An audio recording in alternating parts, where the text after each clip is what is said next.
Thomas and the Storyteller. It was an important day on the island of Sodor. A new library was going to be opened. Everyone was very excited. There was going to be a ceremony with a brass band, a red carpet, and boxes of books. All the children and all the grown-ups loved reading books and listening to the stories. A famous storyteller was coming to tell the children a very special story. All the engines wanted to collect the storyteller, but Sir Topham Hatt chose Thomas. Thomas was very excited. "You must show the famous storyteller the special sights of Sodor," he boomed. "Then she can make up a story for the children. Make sure she arrives at the grand opening on time." "Yes, sir," tooted Thomas excitedly. "I know all the best sights." Thomas puffed over to Brendam Docks. He wanted to do a good job. Thomas arrived at the docks.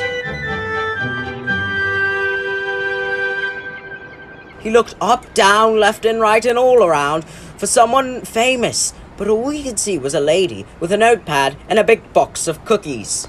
"Are you the famous storyteller?" Thomas asked. "I'd like to think so," said the lady. "You must be Thomas the Tank Engine. Will you show me the sights of Sodor?" "Of course," Thomas tooted. So the famous storyteller hopped on Thomas's footplate and Thomas puffed away. "Pirate's Cove is not far from here.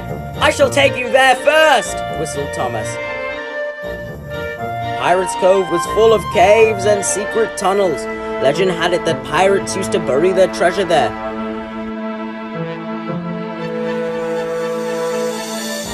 "You could make up a jolly good story about pirate treasure," whooshed Thomas. But on his way there, Thomas saw James. James was in trouble. "My coupling rod snapped and I'm a guaranteed collection. My passengers have to arrive at Farquhar Station on time." "I'm sorry," puffed Thomas to the famous storyteller. "I cannot take you to Pirate's Cove. I have to help my friend." So Thomas buffered up to James and his passenger train and chuffed away.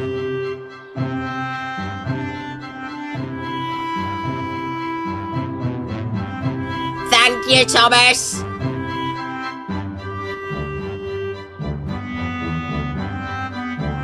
Thomas arrived at Farquhar just in time.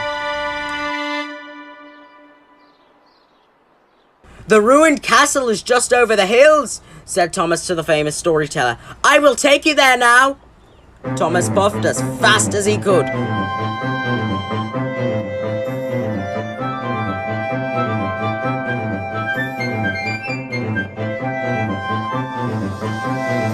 The ruined castle had tall old turrets and a great big door. The old kings and queens of Sodor used to live there. "You could make up a jolly good story about kings and queens," puffed Thomas.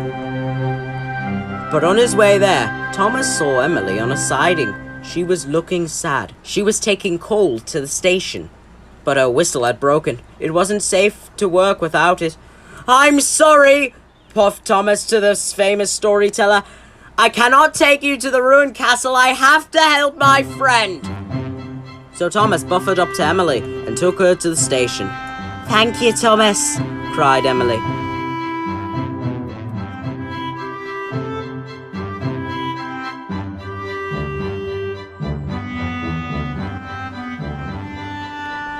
Thomas arrived at the station just in time. Emily was pleased and Thomas puffed away.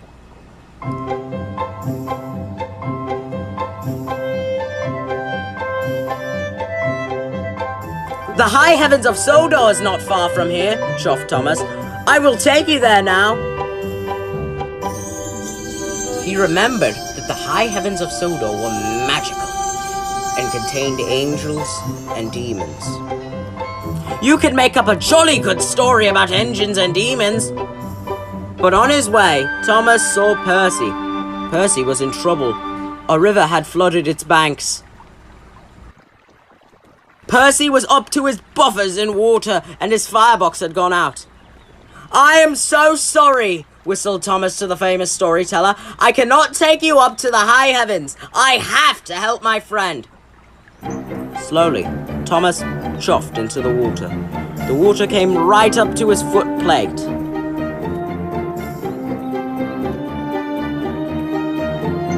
Thomas bravely buffered up to Percy, and he pushed his friend out. "Thank you, Thomas," cried Percy.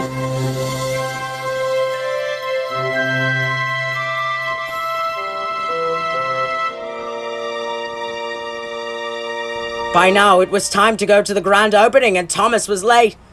"Cinders and ashes!" whooshed Thomas. "I haven't had time to show any sights at all."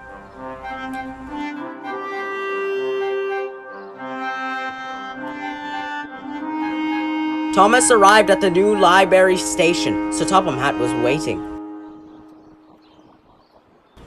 "We didn't visit any sights," puffed Thomas sadly. "I had to take James's passengers to Farquhar Station, Emily's coal to the station, and pull Percy out of the water."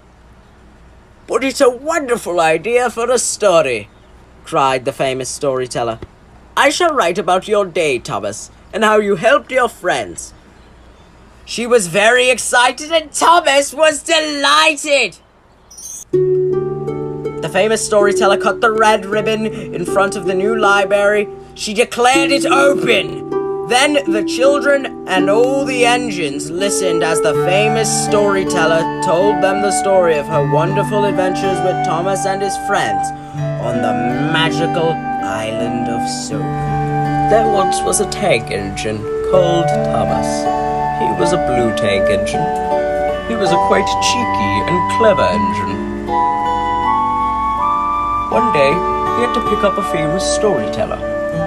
He wanted to show the storyteller all of the sights of Sodor to prove that he was really useful. However, on the way, his friend James broke down. He went out of his way to help them. Then, Emily had another breakdown. He helped her too. Then Percy was stuck in water, and Thomas pushed his way through and helped Percy. This proves that Thomas, alongside the rest of the engines on this quaint little railway, are all really useful engines. And they all lived happily ever after.